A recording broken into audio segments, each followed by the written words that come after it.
मागण्यांची अंमलबजावणी करायची। यापेक्षा मी जास्त काय बोलू शकत नाही। गरिबांचं कल्याण करा, मराठ्यांच्या पोरांचं कल्याण होऊ द्या गोरगरीब, याविषयी मी बाकी दुसरं काय बोलणार नाही। आता स्पष्ट आणि तेवढंच म्हणणं आहे की तुम्हाला 2024ला वाईट वेळेला त्या परिणामाला जर जायचं नसलं तर तुम्ही मराठ्यांचं आरक्षण देऊन टाका, त्याची अंमलबजावणी करा। काल मुख्यमंत्री संभाजीनगरमध्ये आले होते। त्यांना जेव्हा प्रश्न विचारला गेला तेव्हा त्यांनी असं उत्तर दिलं की आम्ही ज्या मागण्या आहेत त्या संदर्भात आमचं काम सुरू आहे, आम्ही दिलेलं आश्वासन पूर्ण करू आणि आम्ही दिलेले शब्द पाळणारे आहोत, त्यामुळं आम्ही ते काम करू। 1 वर्ष झालं ना, किती दिवस तुम्हाला सहकार्य पाहिजे, किती दिवस करणार आहेत? 1 वर्ष झालं ना तेच काम करताय। काम किती दिवस असतं? 4-8 दिवस, वर्ष नसतं ना काम चालू त्याच्यावर। इतके दिवस थोडं काम चालू असतं। तुम्हाला तातडीनं लगेच या 2-3 दिवसाच्या आत तुम्हाला अंमलबजावणी सगळ्या मागण्याची करावी लागणार आहे। नुसतं मराठी तुम्हाला माफ नाही करणार। आता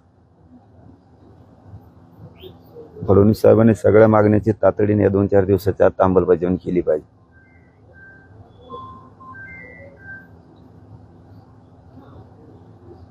नोंद सापडलेल्या कुणबी नोंदीच्या आधारे मराठ्यांच्या सगळेस्वाऱ्यांनी ओबीसी जात प्रमाणपत्र द्या अशी तुमची मागणी आहे।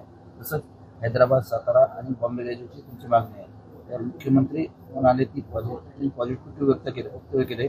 जस्टिस शिंदे आणि शुक्ल समिती काम करत आहे आणि जर त्यांनी सगळे सोयरे का गॅजेट लागू करण्याचा निर्णय घेतला तर आपली प्रतिक्रिया काय आहे? सगळे सोयऱ्यांची अंमलबजावणी पाहिजे। आमच्या व्याख्याप्रमाणे सगळे सोयऱ्याची अंमलबजावणी तातडीने पाहिजे, लगेच त्या 4-2 दिवसाच्या आत। ज्याची नोंद सापडली त्या नोंदीच्या आधारावर मागेल त्या मराठा समाजाला कुणबी प्रमाणपत्र देणे, त्यासाठी निर्णय घेणं आवश्यक आहे। 3ही गॅजेट सुद्धा या 2-4 दिवसाच्या आत सरकारने लागू करायला पाहिजे, लगेच या 2-4 दिवसाच्या आतच। मराठा आणि कुणबी एकच आहे, 83 क्रमांकाला आहे, त्या कायद्याची अंमलबजावणी करणं गरजेचं आहे 2-3 दिवसाच्या आत। ही सरकारची जबाबदारी। या 8-9 मागण्यात या 2-3 दिवसाच्या आत सरकारनं त्याची अंमलबजावणी करावी। राजकीय भाषा मी बोलत नाही, त्यानंतर मला त्या वळणावर जायला लावू नका फडणवीस साहेब, आणि मला भागही पाडू नका त्या वळणावर जायला। या 2-3 दिवसाच्या आत, 2-4 दिवसाच्या आत सगळ्या मागणीची अंमलबजावणी करा। नुसता येता काळ तुम्हाला अवघड असणार 2024 साठी। 4 दिवस 4 दिवसांना अंमलबजावणी 4 दिवसात करावी म्हणतात। हा 4 दिवसात झालंच पाहिजे तो इशारा आहे किंवा त्याच्यानंतर काय? मला राजकीय भाषा बोलायचीच नाही, त्यामुळे ह्या 2-3 दिवसाच्या आत सरकारनं अंमलबजावणी करावी आमच्या सगळ्या मागण्याची। कायदेशीर आहेत, कायद्यात चौकटीत टिकणाऱ्या आहेत। मराठा आणि कुणबी एक 83 क्रमांकाला आहे, त्याची फक्त अंमलबजावणी करायची। सगळ्या सोयऱ्यांची अधिसूचना काढलेली, आमच्या व्याख्याप्रमाणे त्याची फक्त अंमलबजावणी करायची।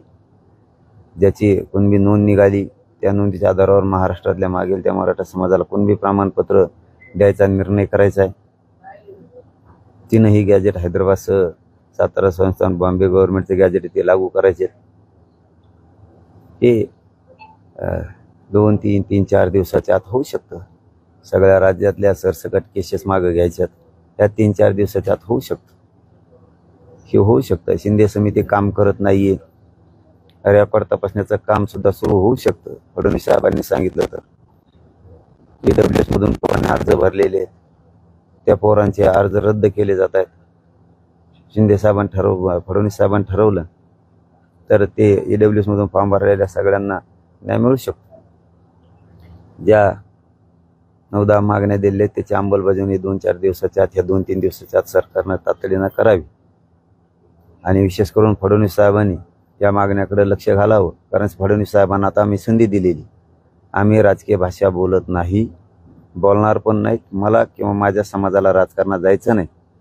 आता फडणवीसांना संधी आहे, त्यांनी आमच्या सगळ्या मागण्याची अंमलबजावणी करावी। नसता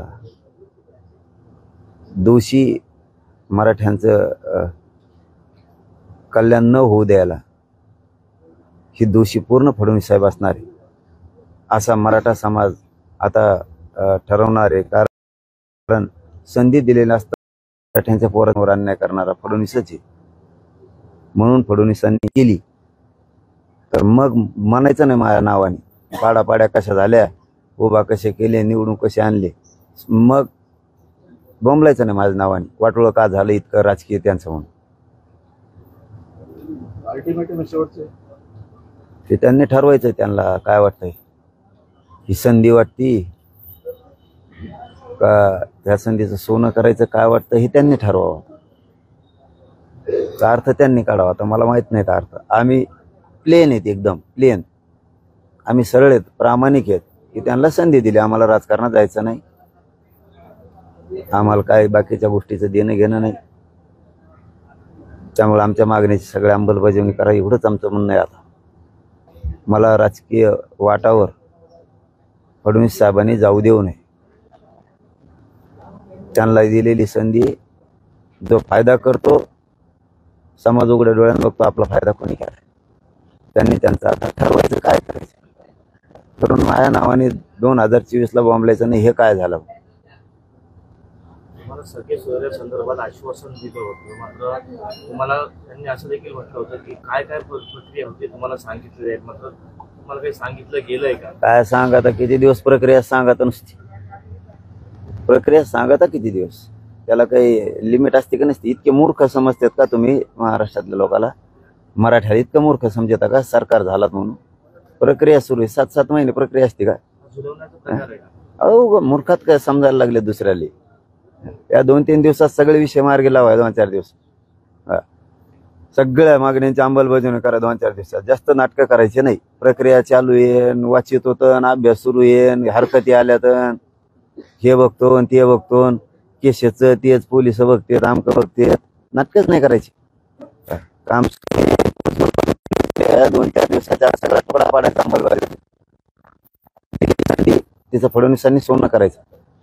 नसता मी जर रस्त्यावर आलो ना, मी जर राजकीय वाटावर जर आलो, त्या रस्त्यावर आलो, खेळ खालाच तुमचा. मला त्या वाटावर नेऊ नका राजकारणाचे.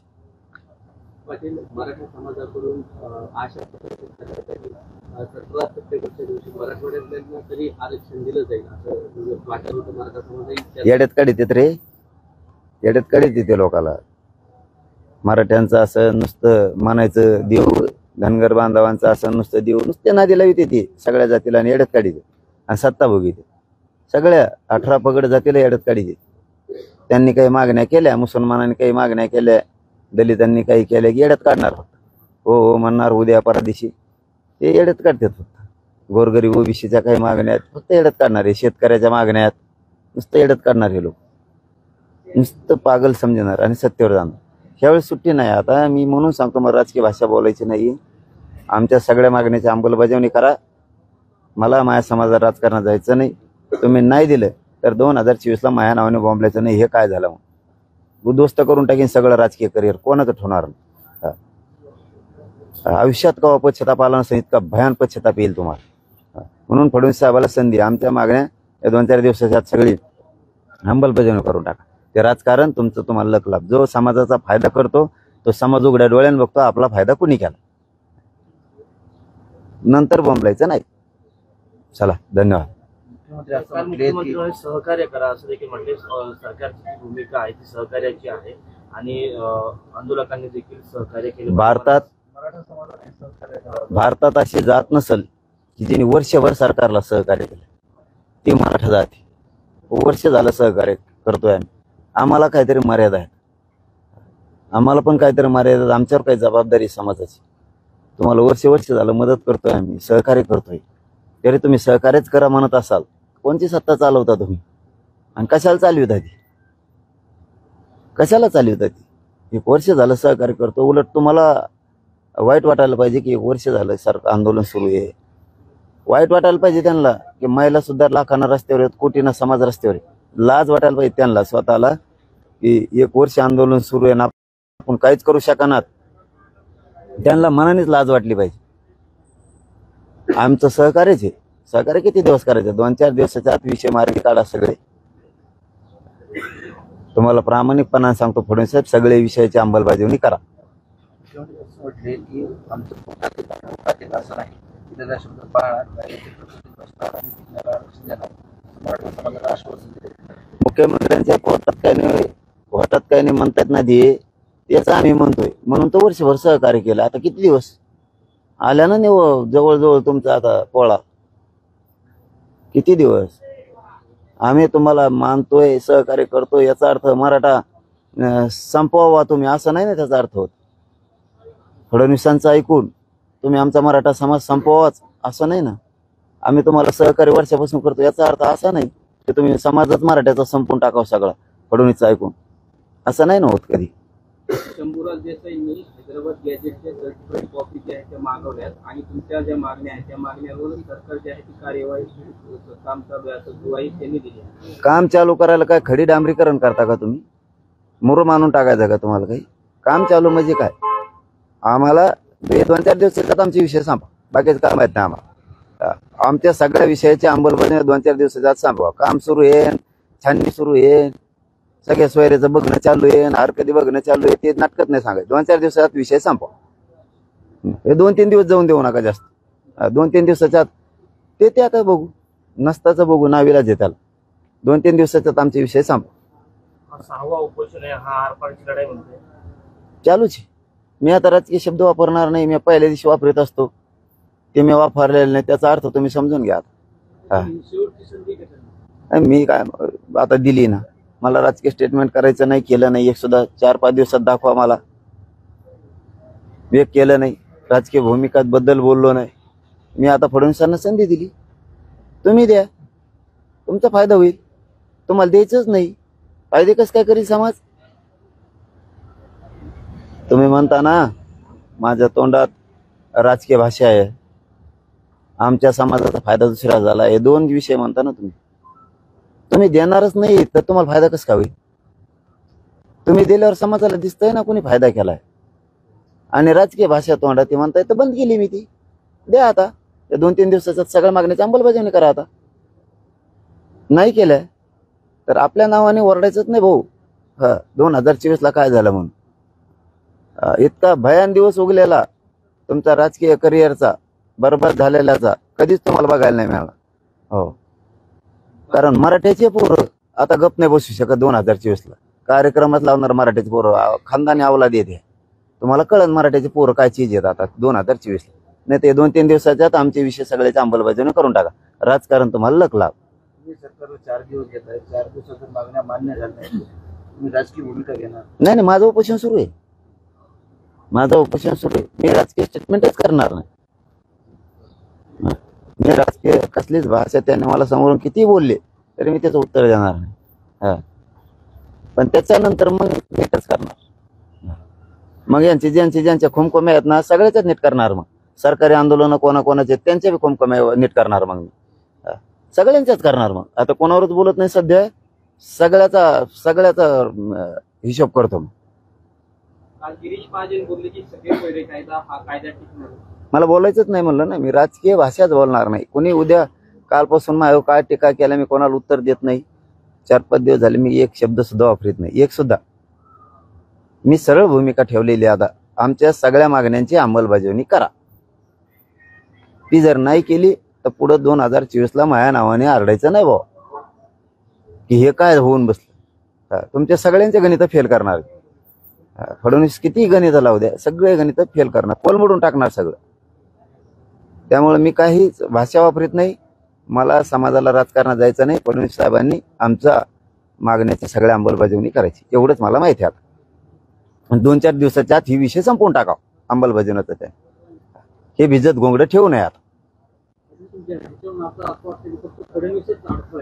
ते चेतन सगळ्या चेतन धनगराला कोणाचा अडथळा होता? फडणवीस साहेबांचा अडथळा होता. मुसलमानाच्या आरक्षणाला अडथळा तेच, दलिताच्या तेच, 12 बलुतेदाराच्या प्रश्नाला तेच अडथळा आहे, शेतकऱ्यांच्या प्रश्नाला तेच अडथळा आहे, गोरगरीब ओबीसीच्या प्रश्नाला तेच अडथळा आहे, मराठ्यांच्या प्रश्नाला तेच अडथळा आहे. चालकच ते आहे ना बाबा. जरी ते तुम्हाला दिसतंय, हो तुम्हाला दिसतंय उपसरपंच ते, पण सरपंचाचा काही उपयोग नाहीये. उपसरपंच सगळं हाकीतोय. सध्या उपसरपंच देवेंद्र फडणवीस आहे, पण सगळा कारभार हातात त्याच्या आहे. फडणवीस साहेबच सगळं मालक आहे. सरपंचाला काही किंमत नाही, उपसरपंच हातात आहे सगळं. चला, नको लय त्रास होतो मला, प्लीज. लोकशाही मराठी ऐका, पहा, जागरूक रहा.